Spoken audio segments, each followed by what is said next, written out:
Mummy mummy ನೀವ್ಯಾಕೆ ಹೀಗೆ ಕೂತಿದ್ದೀರಾ? ತುಂಬಾ ದುಃಖ ಆಗ್ತಿದ್ಯಾ? ನಾನ್ ನಿಮ್ಮ ಅಪ್ಪನ ತರ ಕಲ್ ಮನಸ್ನವಳಲ್ಲ. ಮಗನ್ ಮನೆ ಮುರಿದು ಹೋದ್ರು ಕೂಡ ಅಳದೆ ಇರೋದಕ್ಕೆ. ನಿಮ್ಗೇನ್ ಅನ್ಸ್ತಿದೆ? ಅಪ್ಪಂಗ್ ದುಃಖ ಆಗಿಲ್ಲ ಅಂತಾನ? ಅವ್ರು ಬೆಳಗಿಂದ ಹೋಗಿ ದೇವಸ್ಥಾನದೊಳಗೆ ಕೂತಿದ್ದಾರೆ. ಮನೆಯವ್ರು ಯಾರು ಅವ್ರ ಕಣ್ಣೀರ್ ನೋಡ್ಬಾರ್ದು ಅಂತ. ಬೇರೆಯವ್ರ ಮನೇಲಿ ಡೈವರ್ಸ್ ಆಗೋದನ್ನ ನೋಡಿದ್ದೆ, ಕೇಳಿದ್ದೆ. ನಮ್ಮನೇಲೂ ಅದಾಗತ್ತೆ ಅಂತ ನಾನು ಯಾವತ್ತೂ ಯೋಚನೆ ಮಾಡಿರ್ಲಿಲ್ಲ. ನನ್ ಸ್ವಂತ ಮಗ ಸೊಸೆ ಬೇರೆ ಆಗ್ತಾರೆ ಅಂತ. ಅಲ್ಲ, ಇಷ್ಟೆಲ್ಲ ಆದ್ಮೇಲೂ ನಂಗೆ ಹೀಗೆ ಯಾಕೆ ಅನ್ನಿಸ್ತಿದೆ ಗೋಪಾಲ ಎಲ್ಲ ಸರಿ ಮಾಡ್ತಾನೆ ಅಂತ. ಮಮ್ಮಿ ಅವ್ರಿಬ್ರು ಜೊತೆಲಿ ಸಂತೋಷವಾಗಿಲ್ಲ ಅಂದ್ರೆ ಅವ್ರು ನಿಮ್ಮೆಲ್ರಿಗೂ ಹೇಳೋದು ಸುಲಭ. ಆದ್ರೆ ನಮ್ ಪೀಳಿಗೆಯವರು ಕೇವಲ ಸಂಬಂಧ ನಿಭಾಯಿಸೋದನ್ನ ಕಲ್ತಿದೀವಿ. ಸಂಬಂಧ ಬೇಕಾದ್ರೆ ಹೇಗಾದ್ರೂ ಇರ್ಲಿ, ಅದ್ ಹಳಸಿರ್ಲಿ, ತುಕ್ ಹಿಡ್ದಿರ್ಲಿ. ಈ ಡೈವರ್ಸ್ ಅನ್ನೋ ಪದ ನಮ್ ಬಾಯಲ್ಲೇ ಬರ್ತಿರ್ಲಿಲ್ಲ. ಆದ್ರೆ ನೋಡು, ಇಲ್ಲ ಅದಾಗ್ತಾ ಇದೆ. ಗೊತ್ತಿದೆ ಮಗ ಸೊಸೆಗೆ ಬರ್ತಿಲ್ಲ ಅಂತ. ಆದ್ರೆ ಯಾವ ಅಪ್ಪ ಅಮ್ಮನೂ ಇದನ್ ಬಯಸಲ್ಲ, ಮಗ ಸೊಸೆ ಬೇರೆ ಆಗ್ಲಿ ಅಂತ. ಕಾಲ ಬದ್ಲಾಗಿದೆ, ಆದ್ರೆ ಇಷ್ಟೊಂದ್ ಬದ್ಲಾಗಿಲ್ಲ. ಮನೆ ಮುರಿದು ಹೋಗೋದು ಇಷ್ಟು ಸುಲಭ ಅನ್ನೋ ಅಷ್ಟು. ಯಾವ ಮನೇಲಿ ಡೈವರ್ಸ್ ಆಗುತ್ತೋ ಆ ಮನೆ ವಿಷಯ ಇಡೀ ಊರ್ಗೆ ಗೊತ್ತಾಗ್ಬಿಡುತ್ತೆ. ನಂಗ್ ಚಾಮರಾಜನಗರದಲ್ಲಿ ಒಬ್ರು ಚಿಕ್ಕಮ್ಮ ಇದ್ರು. ಅವ್ರ ಮಗಳಿಗೆ ಡೈವರ್ಸ್ ಆಗಿತ್ತು. ಆಟೋ ರಿಕ್ಷಾದವನ್ಗೆ ಅಡ್ರೆಸ್ ಹೇಳಿದ್ರೆ ಅವನ್ ಹೇಳ್ತಿದ್ದ, ಡೈವರ್ಸ್ ಆಯ್ತಲ್ಲ ಆ ಮನೆಗೆ ಹೋಗ್ಬೇಕಾ ಅಂತ. ಅನು ಏನ್ ಮಾಡಿದಾಳೋ ಅದು ಸರಿ ಇಲ್ಲ. ಆದ್ರೆ ಅವ್ರಿಗೂ ಒಳ್ಳೇದಾಗಿಲ್ಲ ಅಲ್ವಮ್ಮ? ಯಾವ ಮದ್ವೆಲ್ ಕಷ್ಟ ಇರೋದಿಲ್ಲ.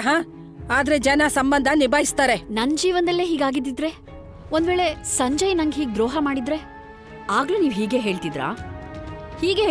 ಹೋಗೋದನ್ನು ಹೋಗು, ಅವನ್ ಜೊತೆನೆ ಹೋಗಿ ಸಂಸಾರ ಮಾಡು. ಅವ್ನ್ ಬೇರೆಯವ್ರನ್ನ ಪ್ರೀತಿ ಮಾಡಿದ್ರೇನಾಯ್ತು? ಅವ್ನ್ ನಿನ್ ಮನ್ಸನ್ ನೋಯ್ಸಿದ್ರೆ ಏನಾಯ್ತು? ದ್ರೋಹ ಮಾಡಿದ್ರೆ ಏನಾಯ್ತು? ಹೀಗೆ ಹೇಳ್ತಿದ್ರಾ ಮಮ್ಮಿ? ನೀವು ಹೇಳ್ತಿರ್ಲಿಲ್ಲ ಅಲ್ವಾ? ಇನ್ಫ್ಯಾಕ್ಟ್ ಏನ್ ಗೊತ್ತಾ ಮಮ್ಮಿ, ನೀವ್ ಮೊದಲನೇ ದಿನ ನನ್ನನ್ನ ಅತ್ತೆ ಮನೆಯಿಂದ ಇಲ್ಲಿ ಕರ್ಕೊಂಬರ್ತಿದ್ರಿ. ಆದ್ರೆ ಅದ್ಕೆ ತಮ್ ತವ್ರ ಮನೆಗೂ ಹೋಗಕ್ಕಾಗಿಲ್ಲ. ಅದ್ಕೆ ಹೆಂಡತಿ ಆಗಿರಕ್ ಆಗ್ತಾ ಇಲ್ಲ. ಆದ್ರೆ ಸೊಸೆ ಆಗಿರ್ಬೋದಲ್ವಾ? ಅದ್ಕೆ ಏನ್ ಮಾಡ್ತಿದಾರೋ ಅದನ್ ಯಾರೂ ಮಾಡಕ್ಕಾಗ್ತಿರ್ಲಿಲ್ಲ. ನೀನ್ ಅವಳನ್ನ ಮಹಾನ್ ಅಂದ್ಕೋಬೇಕಾ ಅಂದ್ಕೋ, ಅವಳಿಗೆ ಆರ್ತಿ ಎತ್ತಬೇಕಾ ಎತ್ತೋ. ನಾನಂತೂ ಗೋಪಾಲನ್ ಹತ್ರ ಇಷ್ಟು ಪ್ರಾರ್ಥನೆ ಮಾಡ್ತಿರ್ತೀನಿ, ಏನಾದ್ರೂ ಆಗ್ಲಿ ಈ ಡೈವರ್ಸ್ ಆಗ್ಬಾರ್ದು ಅಂತ.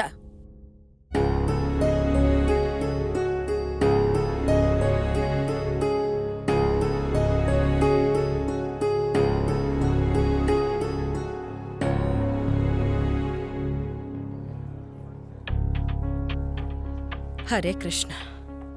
ನೀವಿಬ್ರು ಸ್ವಲ್ಪ ಹೊತ್ತು ವೇಟ್ ಮಾಡಬೇಕಾಗುತ್ತೆ. ನಿಮ್ಮ ಕೌನ್ಸಿಲಿಂಗ್ ಟೈಮಲ್ಲಿ ಲಾಯರ್ಸ್ ಒಳಗಡೆ ಇರಂಗಿಲ್ಲ.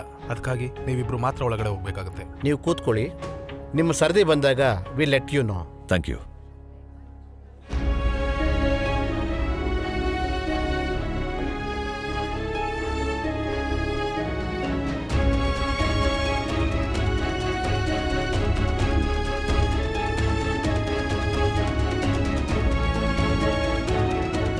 ಪ್ಲೀಸ್ ನನ್ನ ಕ್ಷಮಿಸ್ಬಿಡಿ. ಇನ್ನೊಂದ್ಸಲ ಆಗಲ್ಲ. ಪ್ರತಿ ಸಲ ಕೇಳಿ ಕೇಳಿ ಸಾಕಾಗೋಯ್ತು ನನ್ಗೆ. ಎಷ್ಟ್ ಟೈಮ್ ಆಗುತ್ತೆ ಅಂತ ಹೇಳ್ಬಿಡು. ನಿನ್ ಕೈ ಮುಗಿತೀನಿ, ಇನ್ನೊಂದ್ಸಲ ಕ್ಷಮಿಸ್ಬಿಡು. ನೀನ್ ನನ್ ಕೈ ಮುಗಿಬೇಡ, ಅಲ್ಲಿ ಹೋಗಿ ಬೇರೆಯವ್ರ ಕೈ ಮುಗಿ. ನನ್ ಮಾತ್ ಕೇಳಿ ಅರ್ಥ ಮಾಡ್ಕೊಳ್ಳಿ. ನೀನ್ ಎಷ್ಟಾದ್ರೂ ರಿಕ್ವೆಸ್ಟ್ ಮಾಡು, ನಾನು ಒಪ್ಪಲ್ಲ ಅಂದ್ರೆ ಒಪ್ಪೋದೇ ಇಲ್ಲ. ಸರ್ ಪ್ಲೀಸ್, ನೀವ್ ಅರ್ಥ ಮಾಡಿಸ್ತಾರ ನನ್ಗೆ.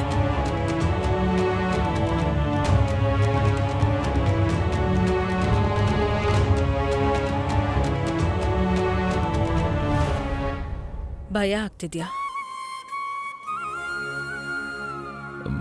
ಇಲ್ಲ. ನಿನಗೆ? ಇಲ್ಲ.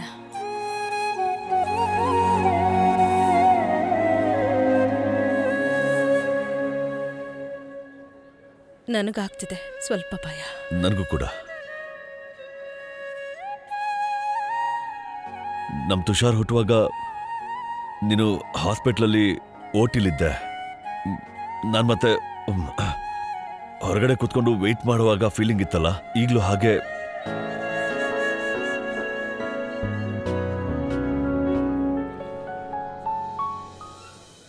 ನಾವು ಬ್ಯಾಂಡೇಜ್ ತೆಗೆಯುವಾಗ ಒಂದ್ಸಲ ಧೈರ್ಯ ಮಾಡಿ ಎಳ್ದು ತೆಗ್ದು ಹಾಕ್ತೀವಲ್ಲ, ಎಷ್ಟು ಜಾಸ್ತಿ ತಡ ಆಗುತ್ತೋ ಅಷ್ಟೇ ಜಾಸ್ತಿ ನೋವಾಗುತ್ತೆ.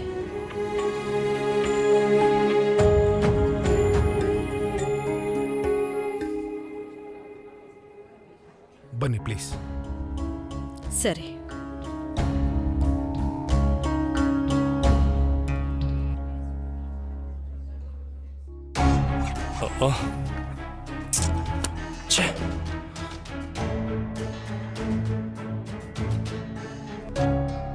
ಮನ್ಸಲ್ಲಿರೋದು ಹೇಳು. ಮಮ್ಮಿ ಮತ್ತೆ ಪಪ್ಪನ್ ಡಿವೋರ್ಸ್ ಹರ್ಟ್ ಮಾಡ್ತಿದ್ಯಾ? ಹೇಳ್ಬಿಡು Tushar, I am right here for you. ನಿಂಗೇನಾದ್ರೂ ಕೋಪ ಇದ್ರೆ ಮಾತಾಡ್ಬೇಡ, ಆದ್ರೆ ದುಃಖ ಆಗಿದ್ರೆ ಅಟ್ಲೀಸ್ಟ್ ಹತ್ ಬಿಡು.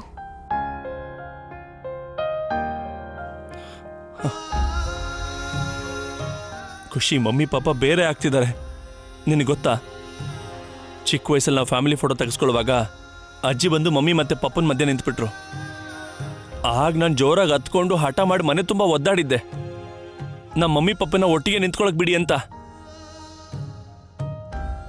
ಇನ್ಯಾವತ್ತು ಮಮ್ಮಿ ಪಾಪ ಒಟ್ಟಿಗೆ ಇರೋದೇ ಇಲ್ಲ. ಅವರು ಬೇರೆ ಆದಾಗ್ಲೂ ಗೊತ್ತಿತ್ತು ಯಾವುದು ಮೊದಲಿನ ಥರ ಇರೋದಿಲ್ಲ ಅಂತ. ಆದರೆ ಬ್ಯಾಕ್ ಆಫ್ ಮೈ ಮೈಂಡ್ ಒಂದು ಭರವಸೆ ಇತ್ತು, ಬಹುಶಃ ಒಂದಾಗ್ಬೋದು ಅಂತ. ಈಗೆಲ್ಲ ಅಫಿಷಿಯಲ್ ಆಗಿ ನಡೆಯೋದು ನೋಡ್ತಿದ್ರೆ ತುಂಬ ನೋವಾಗ್ತಿದೆ. ಭರವಸೆ ಕಳೆದು ಹೋಗೋದ್ರ ಜೊತೆ ಮುಗಿದು ಹೋಗೋವಾಗ ದುಃಖ ಆಗುತ್ತೆ ಖುಷಿ. ಸಮರ್ಥ್ ಮತ್ತೆ ಪಾವನಿ ಏನೋ ಚಿಕ್ಕವರು ಹತ್ತು ಬಿಡ್ತಾರೆ. ನಾನು ದೊಡ್ಡವನಲ್ವಾ, ಅಳೋಕ್ಕೂ ಆಗಲ್ಲ. It's okay Tushar, it's okay. Anyway, mummy ಪಾಪ ಡಿಸೈಡ್ ಮಾಡಿದ್ದಾರೆ ಅಂದಮೇಲೆ ಅವ್ರನ್ನ ಒಪ್ಸೋದಕ್ಕಂತೂ ಆಗಲ್ಲ. ನಿಜಾನ ಅಕ್ಸೆಪ್ಟ್ ಮಾಡೋದೇ ಒಳ್ಳೇದಲ್ವಾ. ಲೇಟ್ ಆಗ್ತಿದೆ, ಹೊರಡ್ತೀನಿ. ನನಗೆ ನಿನ್ನೋ ಅರ್ಥ ಆಗ್ತಿದೆ ತುಷಾರ್. ನಿನ್ನ ಇನ್ಸೆಕ್ಯೂರಿಟೀಸ್ ಅರ್ಥ ಆಗ್ತಿದ್ರು ಕೂಡ ನನ್ನಿಂದ ಏನು ಮಾಡಕ್ಕಾಗ್ತಿಲ್ಲ. ಆದ್ರೆ ಏನೆಲ್ಲ ಆಗ್ತಿದ್ಯೋ ಅದು ಸರಿಯಾಗಿ ಆಗ್ತಿದೆ. And it's for the best.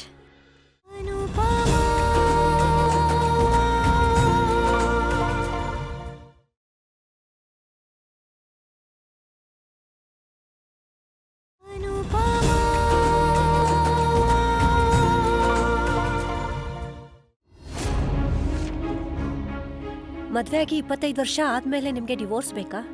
3 ಜನ ವಯಸ್ಸಿಗೆ ಬಂದಿರೋ ಮಕ್ಳಿದ್ದಾರೆ. ಮತ್ತೆ ಇಷ್ಟು ವರ್ಷ ಕಳೆದಿದೆ ಅಂದ್ರೆ ಸಣ್ಣ ಪುಟ್ಟ ಜಗಳಗಳಿದ್ದೇ ಇರುತ್ತೆ. ಜನಗಳು ಅಡ್ಜಸ್ಟ್ ಮಾಡ್ಕೋತಾರೆ. ಇನ್ಫ್ಯಾಕ್ಟ್ ಲೈಫ್ ಪಾರ್ಟ್ನರ್ ಅಗತ್ಯ ಈ ವಯಸ್ಸಲ್ಲೇ ತುಂಬಾ ಜಾಸ್ತಿ ಇರೋದು. ಫ್ರಾಂಕ್ಲಿ ಇದು ಡಿವೋರ್ಸ್ ತಗೊಳ್ಳೋ ವಯಸ್ಸಲ್ಲ. ಹೃದಯ ಚೂರಾಗಕ್ಕೆ ಇದೇ ವಯಸ್ಸಂತಿರುತ್ತಾ? ಇಲ್ಲ,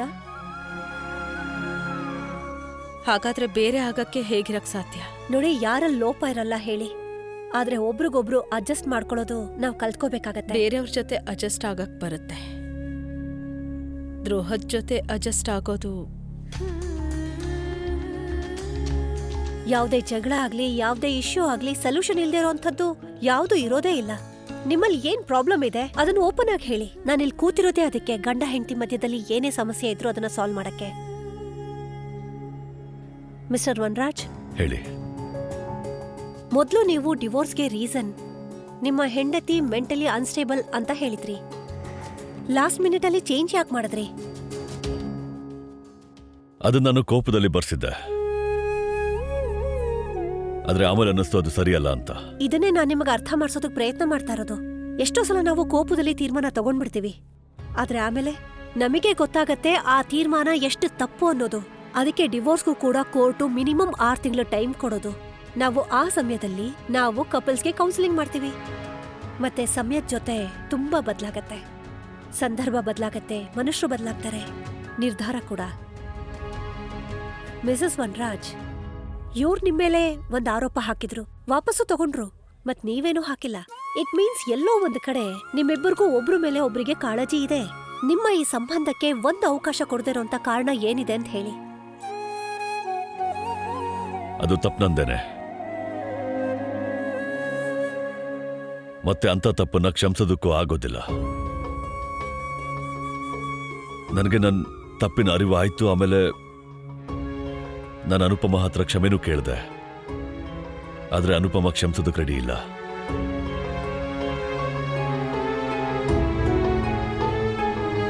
ಅದು ತಪ್ಪಲ್ಲ, ದ್ರೋಹ ಆಗಿತ್ತು.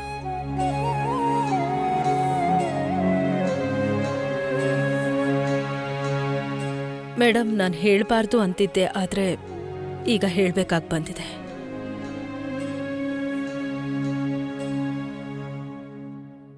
ಇವ್ರು ನನಗೆ ನಂಬಿಕೆ ದ್ರೋಹ ಮಾಡಿದ್ದಾರೆ ಮೇಡಮ್. ಬೇರೆ ಯಾವುದೋ ಹೆಂಗಸಿನ ಜೊತೆ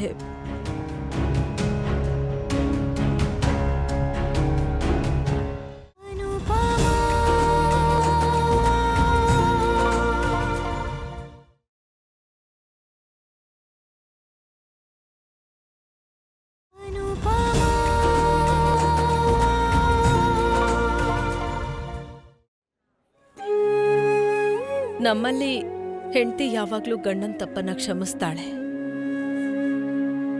ಕೆಲವೊಮ್ಮೆ ಮಕ್ಳಿಗೋಸ್ಕರ, ಕೆಲವೊಮ್ಮೆ ಕುಟುಂಬಕ್ಕೋಸ್ಕರ, ಕೆಲವೊಮ್ಮೆ ಕೇವಲ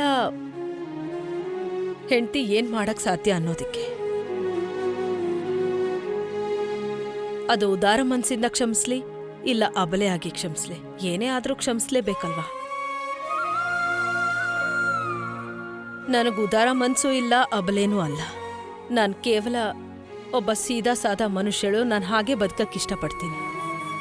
ಹಾಗಾಗಿ ನಾನು ಇವ್ರ ದ್ರೋಹನ ಮರೆಯೋಕ್ಕೂ ಆಗಲ್ಲ, ಹಾಗೆ ಕ್ಷಮಿಸೋಕ್ಕೂ ಆಗಲ್ಲ. ನಮಗೆ ಕೇವಲ ವಿಚ್ಛೇದನ ಬೇಕು ಮೇಡಮ್, ನಾನಷ್ಟೇ ಹೇಳೋದು. ಫೈನ್.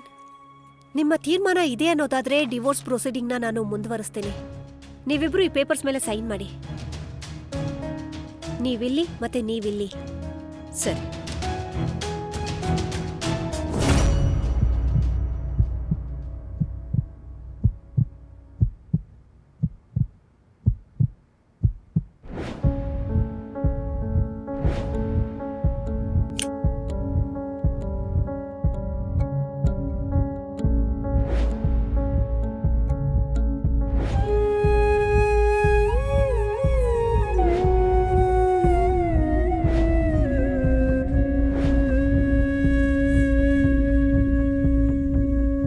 ಸಹಿ ಮಾಡಿ ಪ್ಲೀಸ್.